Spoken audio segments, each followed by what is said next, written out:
வணக்கம். மதிமுகம் செய்திகள். இன்றைய முக்கிய நிகழ்வுகளை பார்ப்பதற்கு முன்பாக தலைப்பு செய்திகளை பார்க்கலாம். டெல்லியில் ஒலித்த குரல் இந்தியா முழுவதும் எதிரொலிக்கும். ஒன்றிய அரசுக்கு முதலமைச்சர் மு.க.ஸ்டாலின் கண்டனம். குப்பை தொட்டியில் தூக்கி எறிய வேண்டும். ஜந்தர் மந்தர் போராட்டத்தில் வைகோ ஆவேசம்.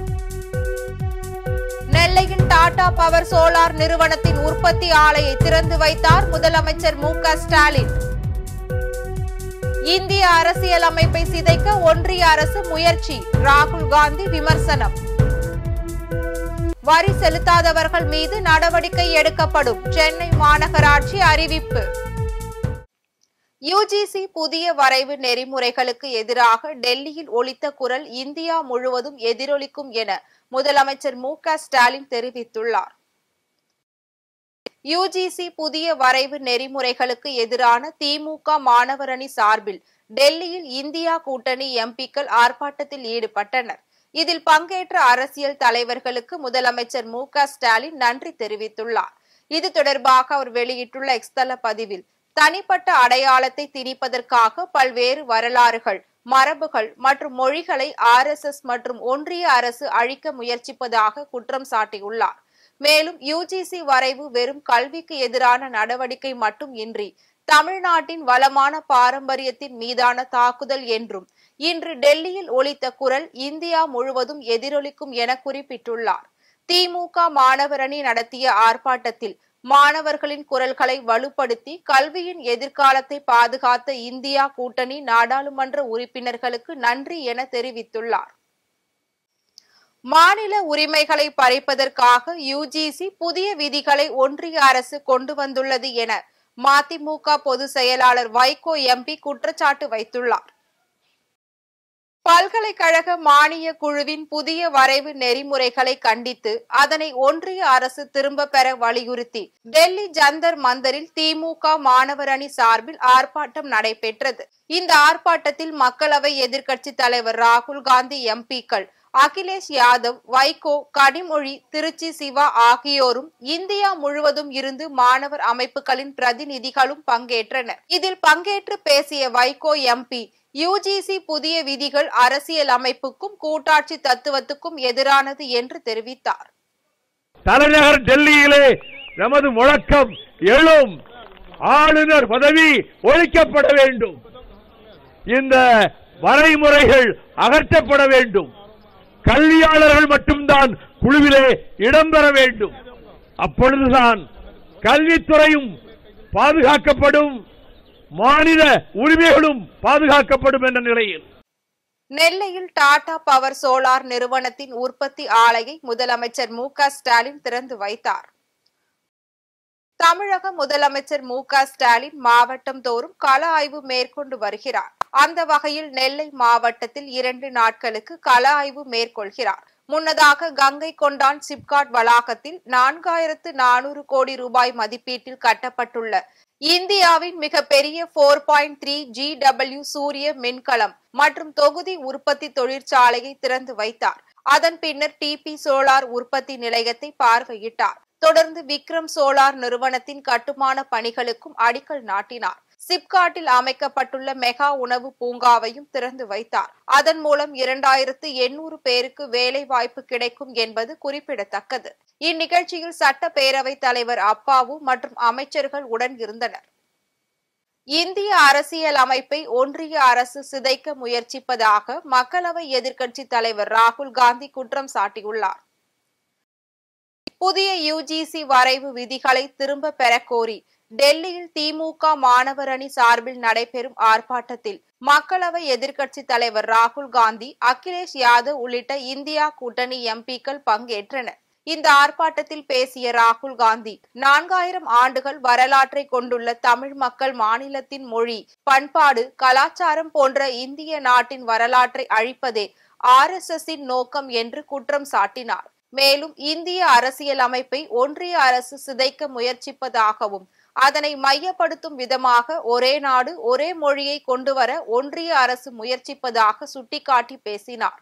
தொடர்ந்து சமாஜ்வாதி கட்சி தலைவர் அகிலேஷ் யாதவ் பேசுகையில், புதிய கல்விக் கொள்கையை இந்தியா கூட்டணி ஏற்றுக்கொள்ளாது என்றும் இந்த கொள்கை போராட்டத்தில் திமுகவுடன் சமாஜ்வாதி கட்சி எப்போதும் ஆதரவாக இருக்கும் என்று தெரிவித்தார்.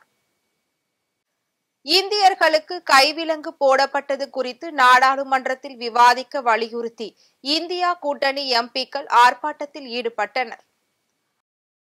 அமெரிக்காவின் 47வது ஜனாதிபதியாக பதவியேற்றுள்ள டொனால்ட் ட்ரம்ப் சட்டவிரோத குடியேறிகள் விவகாரத்தில் கடுமையான நடவடிக்கைகளை எடுத்து வருகிறார். அதன் ஒரு பகுதியாக முறையான ஆவணங்கள் இன்றி நாட்டில் தங்கி உள்ளவர்களை அடையாளம் கண்டு அவர்களை ராணுவ விமானங்கள் மூலம் நாடு கடத்தும் நடவடிக்கைகளை ட்ரம்ப் தலைமையிலான அரசு மேற்கொண்டு வருகிறது. அந்த வகையில் அமெரிக்காவில் சட்டவிரோதமாக குடியேறிய இந்தியர்களை திருப்பி அனுப்பும் பணிகள் நடைபெற்றது. இதனிடையே அமெரிக்காவில் இருந்து திருப்பி அனுப்பப்பட்ட இந்தியர்களுக்கு கைவிலங்கு போடப்பட்டு அவமானப்படுத்தப்பட்டுள்ளதாகவும் எதிர்க்கட்சிகள் குற்றம் சாட்டி வருகின்றனர். இந்நிலையில் அமெரிக்காவில் இந்தியர்களுக்கு கைவிலங்கு போடப்பட்டது குறித்து நாடாளுமன்றத்தில் விவாதிக்க வேண்டும் எனவும் இதற்கு ஒன்றிய அரசு உரிய பதிலளிக்க வலியுறுத்தியும் எதிர்க்கட்சி எம்பிக்கள் இன்று நாடாளுமன்ற வளாகத்தில் போராட்டத்தில் ஈடுபட்டனர். இதில் எதிர்க்கட்சி தலைவர் ராகுல் காந்தி, மறுமலர்ச்சி திராவிட முன்னேற்ற கழகத்தின் பொதுச் செயலாளரும் நாடாளுமன்ற மாநிலங்களவை உறுப்பினருமான வைகோ, தூத்துக்குடி நாடாளுமன்ற உறுப்பினர் கனிமொழி, திருச்சி நாடாளுமன்ற உறுப்பினர் துரை வைகோ மற்றும் சமாஜ்வாதி கட்சி தலைவர் அகிலேஷ் யாதவ் உள்ளிட்டோர் இந்தியா கூட்டணி எம்பிக்கள் பங்கேற்றனர். நோட்டீஸ் அனுப்பியும் வரி செலுத்தாமல் உள்ளவர்கள் மீது விரைவில் நடவடிக்கை எடுக்கப்படும் என்று சென்னை மாநகராட்சி தெரிவித்துள்ளது. சென்னை மாநகராட்சி பகுதிகளில் 5000க்கும் மேல் சொத்து வரி நிலுவையில் வைத்துள்ள 2 லட்சம் பேருக்கு QR கோடு நோட்டீஸ் அனுப்பப்படும் என்று மாநகராட்சி அறிவித்திருந்தது. அதன்படி QR கோடுகளை அனுப்பியும் சிலர் வரி செலுத்தவில்லை என மாநகராட்சி தெரிவித்துள்ளது. இது தொடர்பாக வெளியிட்டுள்ள அறிவிப்பில், நீண்ட காலமாக வரி பாக்கி வைத்துள்ள 2 லட்சம் வணிக கட்டிடங்கள், அடுக்குமாடி கட்டிடங்கள் நோட்டீஸ் அனுப்பியும் வரி செலுத்தாமல் இருந்ததால் அவர்கள் மீது நடவடிக்கை எடுக்கப்படும் என்று தெரிவித்துள்ளது. திருப்பரங்குன்றம் மலைக்கோவில் விவகாரத்தில் இரு பிரிவினரிடையே மத மோதலை ஏற்படுத்தும் வகையில் பேசியதாக ராஜா மீது 4 பிரிவுகளின் கீழ் வழக்கு பதிவு செய்யப்பட்டுள்ளது.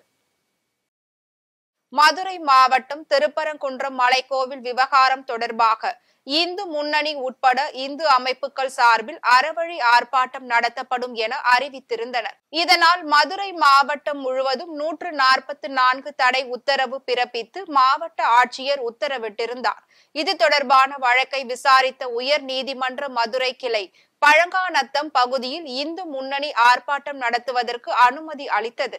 இதனைத் தொடர்ந்து நடந்த ஆர்ப்பாட்டத்தில் பாஜக தேசிய செயற்குழு உறுப்பினர் ராஜா, பாஜக மாநில பொதுச் செயலாளர் ராம சீனிவாசன் உள்ளிட்ட 20க்கும் மேற்பட்ட இந்து அமைப்புகளை சேர்ந்த நிர்வாகிகள் பலர் கலந்து கொண்டனர். இந்நிலையில் இரு பிரிவினரிடையே மத மோதலை ஏற்படுத்தும் வகையில் ராஜா பேசியதாக அவர் மீது சுப்பிரமணியபுரம் காவல்துறை 4 பிரிவுகளின் கீழ் வழக்கு பதிவு செய்துள்ளது. தமிழ் ஆசிரியர்களுக்கான புத்தாக்க பயிற்சி துவக்க விழாவை அமைச்சர் மு.பே. சுவாமிநாதன் துவக்கி வைத்தார். தமிழ் இலக்கண இலக்கியத்தை மாணவர்களிடம் எளிமையாக ஆசிரியர்கள் கொண்டு சேர்க்கும் வகையில் கோவை சரவணம்பட்டி பகுதியில் உள்ள குமரகுரு கல்லூரியில் தமிழ் ஆசிரியர்களுக்கான புத்தாக்க பயிற்சி நிகழ்ச்சி இன்று நடைபெற்றது.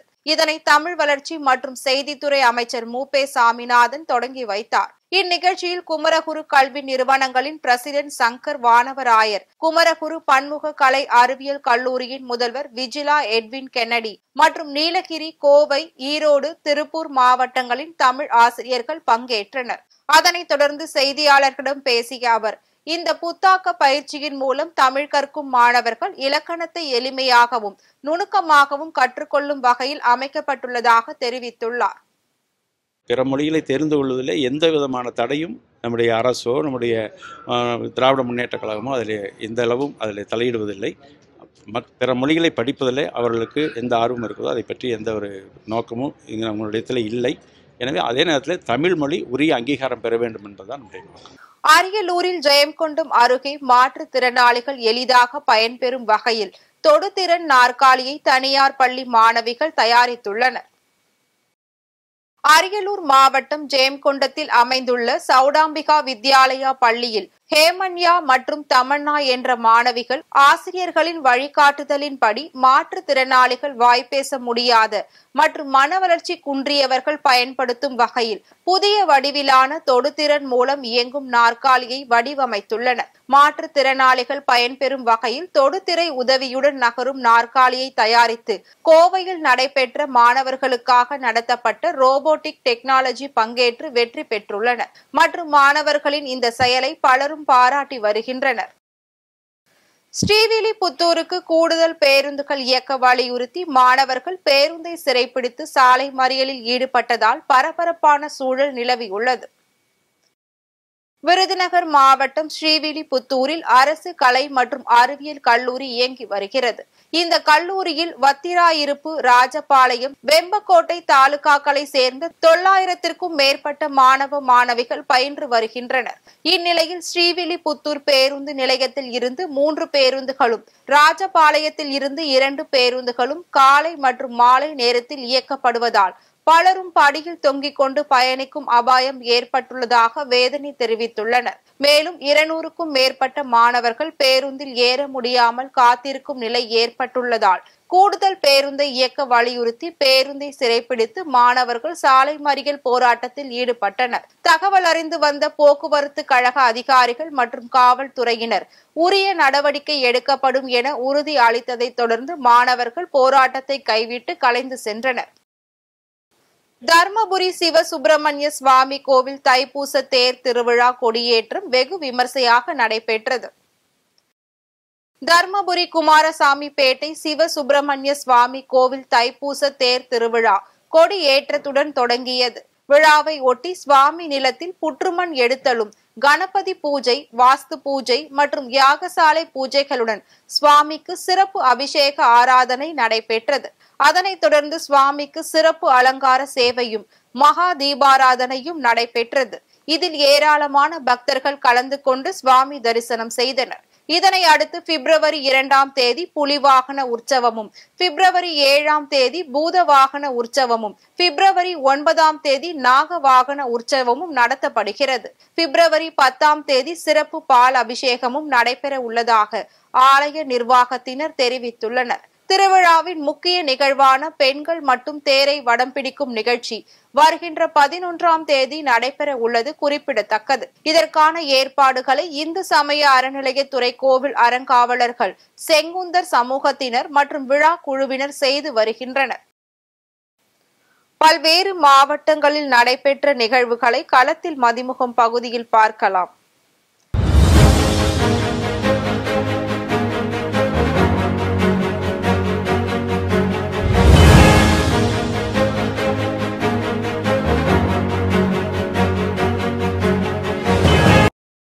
வேலூர் மாவட்டம் வள்ளிமலை கோவிலில் தை கிருத்திகையை முன்னிட்டு முருகப்பெருமான் விபூதி காப்பு அலங்காரத்தில் அருள் பாலித்தார். தை கிருத்திகையை முன்னிட்டு வழக்கத்தை விட பக்தர்களின் கூட்டம் அதிகமாக காணப்பட்டது.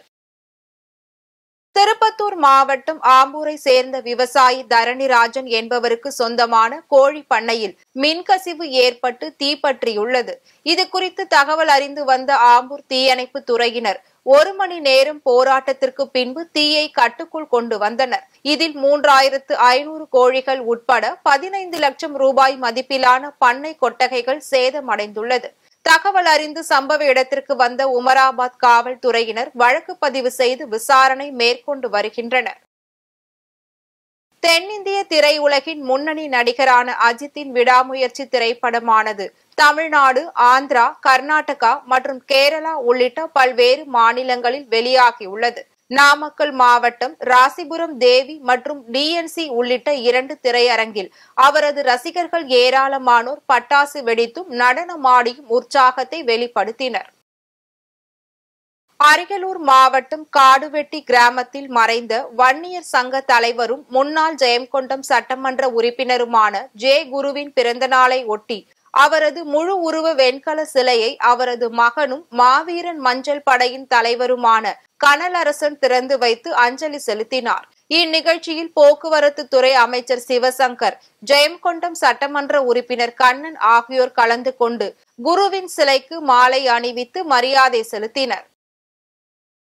திருப்பத்தூர் மாவட்டம் வாணியம்பாடி அடுத்த தெக்குப்பட்டு பகுதியை சேர்ந்தவர் குணசேகரன். இவர் ஆலங்காயம் காவல் நிலையத்தில் உதவி ஆய்வாளராக பணிபுரிந்து வருகிறார். இவரது மனைவி ஷியாமலா விவசாய நிலத்தில் மின் மோட்டாரை இயக்க சென்றபோது எதிர்பாராத விதமாக கிணற்றில் விழுந்து உயிரிழந்துள்ளார். இது குறித்து தகவல் அறிந்து சம்பவ இடத்திற்கு வந்த காவல்துறையினர் அவரது உடலை மீட்டு பிரேத பரிசோதனைக்காக வாணியம்பாடி அரசு மருத்துவமனைக்கு அனுப்பி வைத்து இந்த சம்பவம் குறித்து வழக்கு பதிவு செய்து விசாரணை மேற்கொண்டு வருகின்றனர். கொடைக்கானல் அட்டுவம்பட்டி பகுதியில் செயல்பட்டு வரும் அரசு கலை மற்றும் அறிவியல் கல்லூரியில் கௌரவ விரிவுரையாளர்களுக்கு பணி நிரந்தரம் செய்ய வலியுறுத்தியும் 50,000 ரூபாய் ஊதியம் வழங்க வேண்டியும் ஆசிரியர்கள் வகுப்பு புறக்கணிப்பு மற்றும் தொடர் போராட்டத்தில் ஈடுபட்டனர். திருப்பூர் புதிய பேருந்து நிலையம் அருகே உள்ள சக்தி திரையரங்கில் விடாமுயற்சி படம் திரையிடப்பட்டது. முன்னதாக அஜித்தின் ரசிகர்கள் அவரது கட் அவுட்டிற்கு பாலாபிஷேகம் செய்தும் பூசணிக்காய் தேங்காய் சுற்றியும் பட்டாசுகள் வெடித்தும் கோலாகலமாக கொண்டாடினர். இந்த திரையரங்கில் நடிகர் அஜித்குமாரின் விடாமுயற்சி திரைப்படத்தை வாழ்த்தி தமிழக வெற்றி கழகத்தின் சார்பில் கட் அவுட்டுகள் வைக்கப்பட்டிருந்தது குறிப்பிடத்தக்கது. வேலூர் மாவட்டம் காட்பாடியில் உள்ள அக்சிலியம் மகளிர் கல்லூரியில் வேதியியல் பொருட்களின் பயன்பாடு குறித்த ஒருநாள் சர்வதேச கருத்தரங்கம் நடைபெற்றது. இதில் சிலி நாட்டை சேர்ந்த பேராசிரியர் முனைவர் புகழேந்திரன், ஆராய்ச்சி மைய பேராசிரியர் சுதாகர் பிரசாத் உள்ளிட்டோர் பங்கேற்று கருவிகளை உருவாக்குவது குறித்தும் மருந்துகளை தயாரிக்க மற்றும் மருத்துவ ஆராய்ச்சிகள் பரிசோதனைகளுக்கு பயன்படுத்துவது குறித்தும் மாணவர்களுக்கு உரையாற்றினார். திருப்பத்தூர் மாவட்டம் பாரத ஸ்டேட் பேங்க் முன்பு மத்திய தொழிற்சங்கங்கள் கூட்டமைப்பு சார்பில் தொழிற்சங்கங்கள் முன்வைத்த கோரிக்கையை நிறைவேற்றாததால் ஆத்திரமடைந்த தொழிலாளர்கள் சட்ட தொகுப்புகளை திரும்ப பெற வலியுறுத்தியும் கார்ப்பரேட் முதலாளிகளுக்கு ஆதரவாக செயல்படும் ஒன்றிய அரசை கண்டித்தும் திருப்பத்தூர் மாவட்ட செயலாளர் தேவராஜ் வேணுகோபால், கேசவன் தேவராஜ் ஆகியோர் தலைமையில் 100க்கும் மேற்பட்டோர் ஆர்ப்பாட்டத்தில் ஈடுபட்டனர். திருப்பூர் பழைய பேருந்து நிலையத்தில் இருந்து ஈரோடு நோக்கி சென்ற தனியார் பேருந்து சேலம் கோவை தேசிய நெடுஞ்சாலை அருகே ஓட்டுநரின் கட்டுப்பாட்டை இழந்து விபத்துக்குள்ளானது. இந்த விபத்தில் ஈரோடு பெரியசாமி, ஹரிகிருஷ்ணன் என்ற 2 கல்லூரி மாணவர்கள் உயிரிழந்துள்ளனர். மேலும் படுகாயமடைந்த 21 பேர் பெருந்துறை அரசு மருத்துவக் கல்லூரி மருத்துவமனையில் அனுமதிக்கப்பட்டுள்ளனர். வேலூர் மாவட்டம் குடியாத்தம் அடுத்த சாமியார்மலை பகுதியில் ஏழுமலை என்பவருக்கு சொந்தமான ஆட்டை சிறுத்தை இழுத்து காட்டு பகுதிக்கு சென்றுள்ளது. மேலும் 3 ஆட்டுக்குட்டிகள், வான்கோழி மற்றும் நாய் உள்ளிட்டவற்றையும் கடித்து கொன்றுள்ளது. இது குறித்து தகவல் அறிந்து வந்த வனத்துறையினர் சிறுத்தையை பிடிக்கும் முயற்சியில் ஈடுபட்டு வருகின்றனர். இதுவரையில் அந்த பகுதியில் மட்டும் சிறுத்தையினால் ஒரு இளம் பெண் உட்பட 10க்கும் மேற்பட்ட கால்நடைகள் உயிரிழந்திருப்பது குறிப்பிடத்தக்கது. திருப்பத்தூர் மாவட்டம் பெரியாங்குப்பம் பகுதியை சேர்ந்த சுப்பிரமணி கடந்த 5 நாட்களுக்கு முன்பு மர்ம காய்ச்சலால் பாதிக்கப்பட்டு ஆம்பூர் அரசு மருத்துவமனையில் சேர்க்கப்பட்டுள்ளார். அவருக்கு ஸ்கிரப் டைப்ஸ் காய்ச்சலால் பாதிக்கப்பட்டிருப்பது மருத்துவ பரிசோதனையில் தெரிய வந்தது. அதனை அடுத்து சுகாதாரத்துறையினர் சுப்பிரமணி வீட்டை சுற்றி மருந்து தெளிக்கும் பணியில் ஈடுபட்டனர். அப்போது அப்பகுதி மக்கள் கிராமம் முழுவதும் மருந்து தெளிக்கும் பணியில் ஈடுபட வேண்டும் என வாக்குவாதத்தில் ஈடுபட்டதால் பரபரப்பு ஏற்பட்டது. வேலூர் மாவட்டம் பள்ளிக்கொண்டா பகுதியில் இருந்து இருசக்கர வாகனத்தின் மீது லாரி மோதி விபத்துக்குள்ளானது.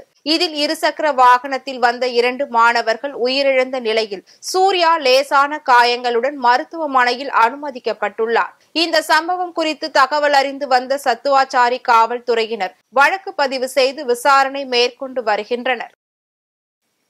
சென்னையில் 22 கேரட் ஆபரண தங்கத்தின் விலை சவரனுக்கு 200 ரூபாய் அதிகரித்து 63,440 ரூபாய்க்கு விற்பனை செய்யப்படுகிறது. ஆபரண தங்கம் கிராமிற்கு 25 ரூபாய் அதிகரித்து 7,930 ரூபாய்க்கு விற்பனை செய்யப்படுகிறது. வெள்ளியின் விலை கிராமிற்கு 107 ரூபாய்க்கும் 1 கிலோ வெள்ளியின் விலை 1,07,000 ரூபாய்க்கும் விற்பனை செய்யப்படுகிறது. ஐநா மனித உரிமைகள் கவுன்சிலில் அமெரிக்கா விலகுவதாக ட்ரம்ப் அறிவித்ததை தொடர்ந்து அதற்கான அரசாணையை பிறப்பித்துள்ளார். உலக சுகாதார அமைப்பில் இருந்து அமெரிக்கா விலகுவதாக அதிபர் டொனால்ட் ட்ரம்ப் கடந்த சில தினங்களுக்கு முன்பு அறிவித்திருந்தார். அதே சமயம் பல்வேறு உலக நாடுகளுக்கு இறக்குமதி செய்யப்படும் பொருட்களுக்கு அதிக வரி விதித்துள்ளார். இந்நிலையில் இந்த அறிவிப்பை நிறைவேற்றும் விதமாக விலகுவதற்கான அரசாணையை ட்ரம்ப் பிறப்பித்துள்ளார். இதன் மூலம் ஐநா அமைப்புக்கு அமெரிக்கா நிதியுதவி அளிப்பது முழுமையாக நிறுத்தப்பட்டுள்ளது. இது தொடர்பான வெளியான அரசாணையில் இரண்டாம் உலக போரின் முடிவுக்கு பிறகு புதிதாக போர்கள் தொடங்குவதை தடுப்பதற்கும் சர்வதேச அமைதி மற்றும் பாதுகாப்பை நிலைநாட்டவும் ஐநாவிற்கு அமெரிக்கா ஆதரவு அளித்து வந்ததை சுட்டிக்காட்டியுள்ளது. மேலும் இந்த அமைப்பின் சில துணை அமைப்புகள் அமெரிக்கா மற்றும் நட்பு நாடுகளின் நலன்களுக்கு எதிராக செயல்படுவதால் விலக முடிவெடுத்துள்ளதாக தெரிவித்துள்ளது. மீண்டும் தலைப்பு செய்திகள். டெல்லியில் ஒலித்த குரல் இந்தியா முழுவதும் எதிரொலிக்கும். ஒன்றிய அரசுக்கு முதலமைச்சர் மு.க. ஸ்டாலின் கண்டனம். குப்பை தொட்டியில் தூக்கி எறிய வேண்டும். ஜந்தர் மந்தர் போராட்டத்தில் வைகோ ஆவேசம். நெல்லையில் டாடா பவர் சோலார் நிறுவனத்தின் உற்பத்தி ஆலையை திறந்து வைத்தார் முதலமைச்சர் மு.க. ஸ்டாலின். இந்திய அரசியல் அமைப்பை சிதைக்க ஒன்றிய அரசு முயற்சி. ராகுல் காந்தி விமர்சனம். வரி செலுத்தாதவர்கள் மீது நடவடிக்கை எடுக்கப்படும். சென்னை மாநகராட்சி அறிவிப்பு. இத்துடன் செய்திகள் நிறைவடைந்தன. மீண்டும் செய்திகள் காலை 8 மணிக்கு. மேலும் செய்திகளை தெரிந்து கொள்ள மதிமுகம் பிரைம் யூடியூப் தளத்தில் இணைந்திருங்கள்.